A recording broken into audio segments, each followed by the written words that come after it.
best type of recovery, I get that question a lot too from clients. They say, should I do cold plunge or sauna? Should I do the master reset with you on the New Fit Newbie? I don't know if you can see it, but still a fan after working there for a few years and buying some machines. I love that place.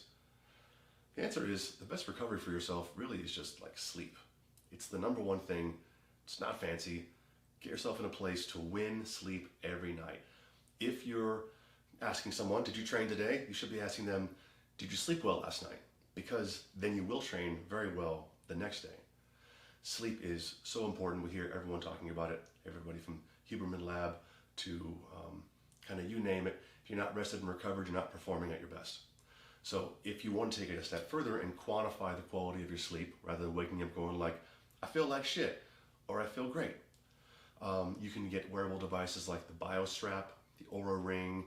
I have the 8 Sleep mattress which tracks like HRV, heart rate at night, tosses and turns and adjusts your temperature based on what it thinks you like to do at night, whether you're tossing and turning a lot. It also tracks the weather outside. So if it's a hot day, it'll lower the temperature of the bed for you even more. Kind of nice, but sometimes it gets it wrong and I end up too hot or too cold in bed.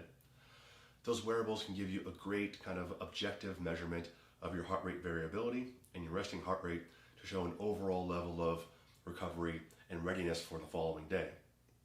Now, speaking of HRV, if there's one metric to measure that shows your readiness for the next day, whether it's Whoop, Apple Watch, BioStrap, Oura, HRV has got to be it.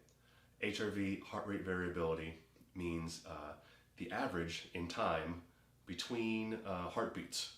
Normally we think of like 60 beats per minute for our heart is maybe 1 every second, 60 seconds in a minute, 60 beats per minute.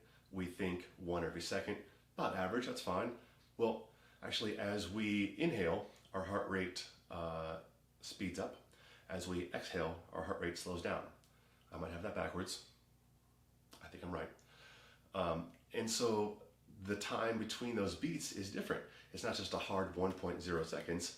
It's maybe 1.1 or 0.75 or 1.03 seconds.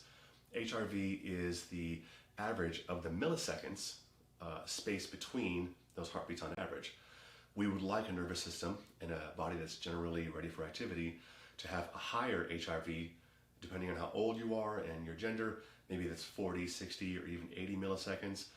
Over 100 is pretty damn good.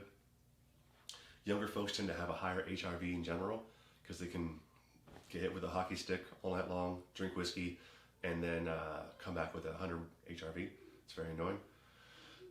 So it's a great way of kind of objectively tracking your overall recovery. Some things that might improve that recovery are, of course, avoiding blue light after a certain time, not eating past 7 or 8 p.m. at night, sipping on water in the evening rather than chugging it, because chugging water could lead to getting up during the night and going on restroom breaks, disrupting your sleep. And of course, making your room as sure as the right temperature and the right level of darkness for your eyes and your comfort.